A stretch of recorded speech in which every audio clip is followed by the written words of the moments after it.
15 years ago, he was a high school football coach. His wife, Angela, was teaching English in high school. He got an idea, just an idea. And 10 years ago, he turned that idea into a company, a concept, a practical concept. 10 years have passed. 150,000 people work for him now. Last year, he sold $77 billion worth of insurance. This year, $100 billion. That is more than Prudential and New York Life, number 1 and 2, combined in 10 years. He's from Monroe, Georgia. He has the dialect to prove it. He this year will sell $100 billion worth of insurance and revenues $2.5 billion. And he's just now beginning to dream, to plan, to go. Art and Angela Williams have 2 precious children, Art the third and April, their daughter. He is chairman of the inner council, the inner circle of our ministries, and a personal and a dear friend. He is a born-again Christian, as each of his family members, but he's an entrepreneur. And Dr. Armstrong has asked him to come tonight and talk to you about what he knows most and best about. And having been in one of his sales meetings last Thursday in Palm Springs, you know, I usually go out preaching and I try to wake up religious morgues, and most of the places, a lot of the places I go don't need a revival, they need a resurrection. But he asked me to speak to his group of national sales directors, and I had to work hard at getting up where they were and not appearing as a backslidden preacher. This man, I repeat, is the leading entrepreneur in America and a friend of NRB, and I introduce you to you, Mr. Art Williams.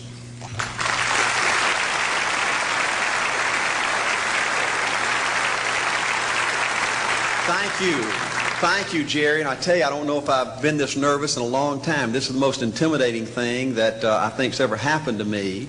An old dumb South Georgia football coach speaking to a bunch of TV personalities like many of you, many great evangelists in the audience, and who put me between Falwell and Swaggart on the same night just totally blows me away. But I'll try to give it my best shot. I was asked to talk to you about how to win in business. I think it's a good subject for you to think about, because I believe business in America is in a crisis situation today. All you have to do is read the paper and every month see our trade deficit, and it's just a very depressing situation.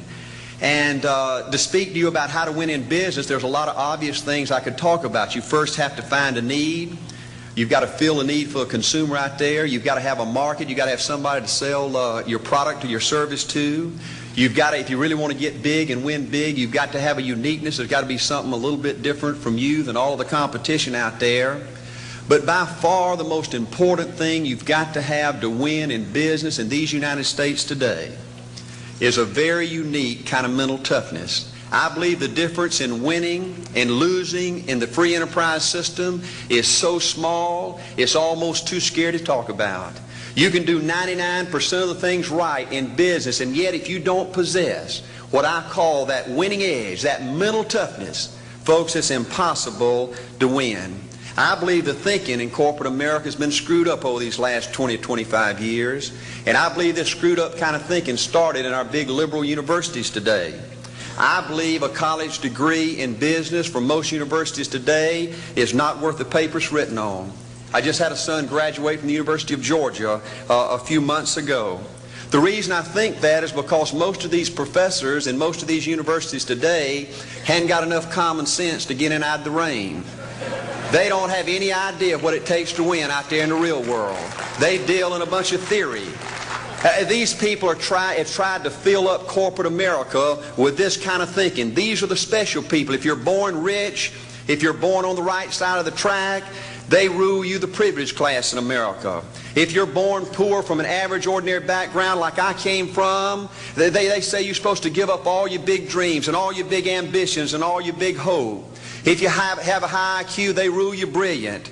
If you have an average IQ like me, they say you ought to drive a truck or be a janitor. Well, bull. That ain't the way. That ain't the way it is, and that ain't the way it ever was. They ain't nobody ever designed a test, nor will they design a test that can measure the heart of a man or a woman. The things that are unique to winning in business in America today are not outside artificial things like IQs, college board scores, college degrees, and stuff like that. The key to winning in these United States is what's inside a person. It's your integrity. It's your people abilities. It's your character. I believe in developing this winning edge. I've got 10 or 12 points that I won't be able to go over with you tonight, but let me just give you a flavor of what I think you've got to do to succeed in these United States. Number one, you've got to get excited. Folks, I don't believe anybody will ever tell you anything more important than this in winning in these United States. 90+% of winning in anything you try to do in America today, you've got to be excited. People in America won't follow or believe in a negative, dull, disillusioned, frustrated, dadgum crybaby. People want people that are positive and excited and enthusiastic and tough. The greatest definition I ever heard, I thought about this 10 million times when I wanted to quit along the way of a winner. This guy said almost everybody in America can stay excited for 2 or 3 months. A few people can stay excited for 2 or 3 years. But a winner will stay excited for 30 years or ever how long it takes to win. Another key to building this winning edge and this mental toughness is you've got to become a dreamer again. You know, I'm a Methodist, and we just changed ministers a few weeks ago, and our new minister came in, and the church was just packed. And the first thing he said, well, it looks like everybody came out to see the monkey perform. And the second thing out of his mouth, he said, for a church to be a great church, you got to have a dream. If you don't have a dream, you're dead. And boy, I sat up and I said, man, me and this guy are going to get along good because he knows what he's talking about. See, folks, I believe in order to win, you got to feel good about yourself. When I was coaching football for 7 years back in Georgia, and I had a paddle in my coaching office, and it was about this thick and this long. And in the fat end, I had little holes bored in it so you could really get some speed and blister their little butt, you know, when they misbehaved. And I had a rule on my football team that if any kid said, I can't, if any football player heard one of my football players said, I can't, he got to bring him in the coach's office and give him 3 licks. And it took me about a month to get all that thinking out of my players every year, you know, and I'd have football players knock on my door at recess and at lunch and after school. And he said, Coach, he said it. Coach, he said it. And I'd make that kid bend over and I'd give that other kid the board. He'd bust him 3 times. And folks, it didn't take long. You couldn't create a word game to get one of my kids to say I can't. Bring it home a little bit more personal. When April and little Art were just this little and could understand words, every time they said I can't, I made them do 3 push-ups. Folks, there ain't nothing you can't do in America if you want to bad enough. Another key in building this winning edge is, folks, you got to stand for something.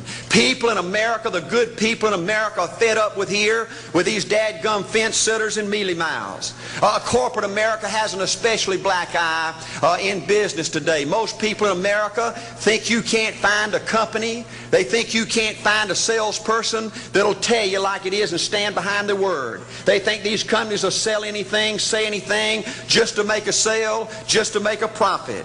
Well, you know what? Folks, if you want to win in the free enterprise system in America today, you got to stand for something.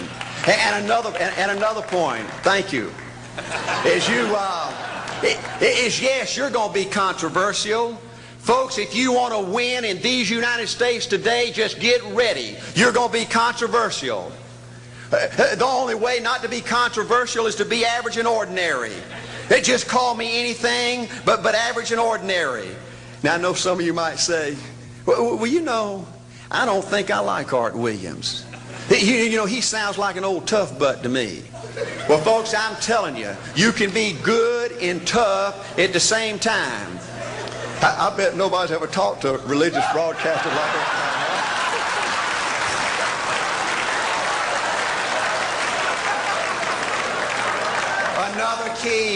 Another key to developing this winning attitude that'll give you a chance to do something great in American business is, folks, you've got to make a total commitment to what you're about. Do you know the American people have lost their toughness? They've lost their ability to make a commitment. See, folks, in trying to win in business, you're just going to have so many false starts. You think you get it going time after time, and you just get knocked back to ground zero, and it's your ability to compete, to pick yourself up off the mat one more time, to go for it one more time, that's going to determine success or failure. You know, we've got a divorce rate in America some 50% right now. You know, it just seems like that people that go in business today, they have an attitude, well, I'm going to stick my toe in it. If I start making all this money, get all these promotions, then I'll see this thing through. Well, folks, that's not the way it works. The first step to winning in business in America today is you've got to make a total commitment. Total commitment gives you that little extra ounce of courage you need to fight back through the tough times. Winning in business demands the same kind of commitment that winning in marriage demands. You know, I fell in love with my wife in the 2nd grade. Only girlfriend I ever had. We ran off and got married our freshman year, had both of our children before we left college. We're true business partners in marriage. We go everywhere together. I spend more time with her, been married to her 26 years, now I got 2 grandbabies, love her more today than I ever have. But I don't like her all the time. There's a bunch of times every day that I don't like her. You know, I'm a nut about brushing my teeth. You know, if I can get to a toothbrush, I'll brush my teeth 4, 5, 6 times a day. And Angela's always forgetting everything, you know. And she always leaves the cap off the toothpaste, you know. And when I go in there to brush my teeth, the cap's off. It's got that hard little crust around the edge. You know, it just burns me more than I can tell you, you know. And I get on Angela's nerves about a lot of things. You know, we were having dinner last week, and every time we get through, Angela kicks me under the table, you know, and gets me back in my room and says, "Art, you ain't got no class." You know, I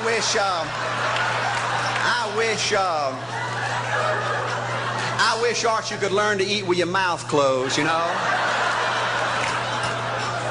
But see, folks, if you want to win in business, everything's not going to work out like you want it to, but you got to be committed. I want to have great kids. I want to have a wonderful relationship. I want to have tremendous grandbabies. Another key in building this winning edge in business is you've got to learn to treat people good. Another thing that these universities pollute America, corporations with, is this attitude, you better not get to know your employees. You better not become friends or get to know the spouse or the children of your employees, because you might have to fire them, you might have to reassign them. And if you're close friends, you can't manage people in a tough-minded way. Bull. Folks, the only way to manage people and get the most out of people is treat them good. Learn to love them and care about them. Yes, it hurts from time to time, but it's the only way. You know, everybody you work with in business, you've got to look at them and pretend there's a flashing sign on their chest. And everybody's asking you, make me feel special. Make me feel important. Say something good to me. I want to be somebody. Another key of winning in business in America today is, folks, you've got to establish the right kind of priorities. First company I went with 15 years ago was ITT. When I was out there struggling, dying every day, wanting to quit and go back in coaching 1,000 times, my first heroes in this business were vice presidents at ITT making $40,000 or $50,000 a year. And I said, man, if I could ever get to be that kind of person, it'd be a dream come true. I couldn't want any more out of life. A few years later, I earned the right to get promotions to that level and found so many of my heroes in business, their personal lives were a disaster. They were alcoholics and divorced 3 and 4 and 5 times. I just read an article by the author of In Search of Excellence, and I saw where he says, I can't find evidence of any successful business person in America that's not tunnel vision, that just doesn't give everything to business. Folks, I said back then, 15 years ago, that if that's the price you've got to pay to win in business, it's not worth it. 15 years later, a multimillionaire. Folks, I can stand and preach to you that you can't separate your personal life from your business life. God's got to come first. Your family's got to come second. And business has got to come third. And I believe if you have a lousy spiritual life and a lousy personal life, long range, it's going to be devastating to your business. Another thing in building this winning attitude.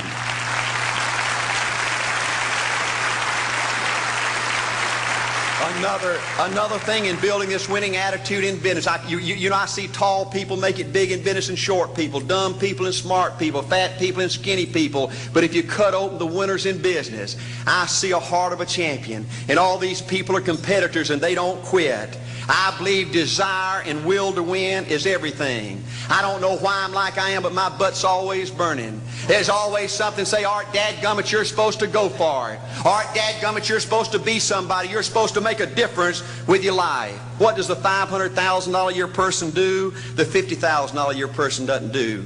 You look at the outside and study those two individuals, everything seems to be the same. They both are the same sex, they both are the same age, they have the same training, the same positions, the same contract, the same fringe benefits. They both are successful, they work hard, they're good family people, make tough commitments. But what's the difference? What does the $500,000 a year person do? The $50,000 a year person doesn't do. He pays the price and a little bit more. He works hard and a little bit more. He's loyal to the company and a little bit more. He believes in a little bit more. He makes money and a little bit more. He saves money and a little bit more. If you want to win in these United States, you got to be tough and you can't quit. The last thing I'll talk to you about today in building this winning edge is, folks, if you want to win in business, you got to be a leader. Leadership is everything. You show me anything in these United States that win, I'll show you a leader at work. You show me a successful church, Boy Scout troop, club, football team, business, I'll show you something run by a leader.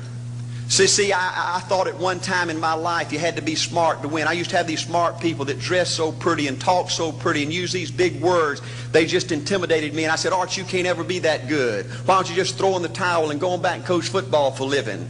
And I found two things out about smart people. I think it's almost impossible for a smart person to win in business in America today. Because I find smart people spend their whole lifetime figuring things out. They're always trying to figure out an easier way and a quicker way. And another thing I found out about smart people is they just don't get around to doing nothing. And see, somebody like Art Williams, everybody said, well, he can't do it. And somebody like that can't do it. But he does it. See, folks, I want you to know almost everybody in America almost does enough to win. They almost get there. They almost are over the hump. They almost have it going. They almost, in everything they do, almost is a way of life to almost everybody in America. But the winners do it. What do? They do whatever it takes to get the job done. They do it and do it and do it and do it and do it until the job gets done. And then they talk about how great it is to be somebody they're proud of. We need leaders in America who can do it. If you want to become somebody, do it. If you want to go in business for yourself, do it. If you want to become financially independent, do it. I hear too much talk in these United States. Everybody can talk a good game. We need people in America who can do it. I go all over this country with A.O. Williams, and I have people say, Art, you can count on me. Wonderful. Just do it. Art, I guarantee you this is my last stop. I'm going to win now. Super duper. Just do it. Art, if I could just have one good month and get the ball going, I know I could make it big. Super. Just do it. Art, if I could just pay off this debt, I could really go. Great. Just do it. Art, if I could just sell my house. Do it. But houses ain't selling. Do it anyway. Art, I'm not making any money. What can I do? You just do it. Do what, Art? You do it and do it and do it. Art, I guarantee I'm going to win this contest. Super duper. Just do it. Art, I'm over the hump now. Watch my smoke. Great. Just do it. Art, I want to make it so bad I can taste it. What I do? You just do it. Art, I'm a vice president now. Can I quit doing it? No. Art, I don't know if I can keep on keeping on. I'm really hurting. What I do? You just do it. Do what, Art? You do it and do it and do it. Art, all my life I wanted to be somebody important. Well, what do it then? Art, I'm going to save money so I don't have to go through this again. Great. Just do it. Art, I don't feel like I've had enough training. What I do? You just do it. Art, my manager don't give me no help. What I do? You just do it. Art, you don't understand. I was Mr. Everything at my former company. You don't mean I have to start off down at the bottom and do it, do you? Yep, you really got to do it. Art, All right, what's the primary difference between winners and losers? The winners do it. They do it and do it and do it and do it until the job gets done. And then they talk about how great it is to finally have achieved something unique and how glad they are that they didn't quit like everybody else and how wonderful it is to finally be somebody they're proud of and make a difference with their life. Thank you.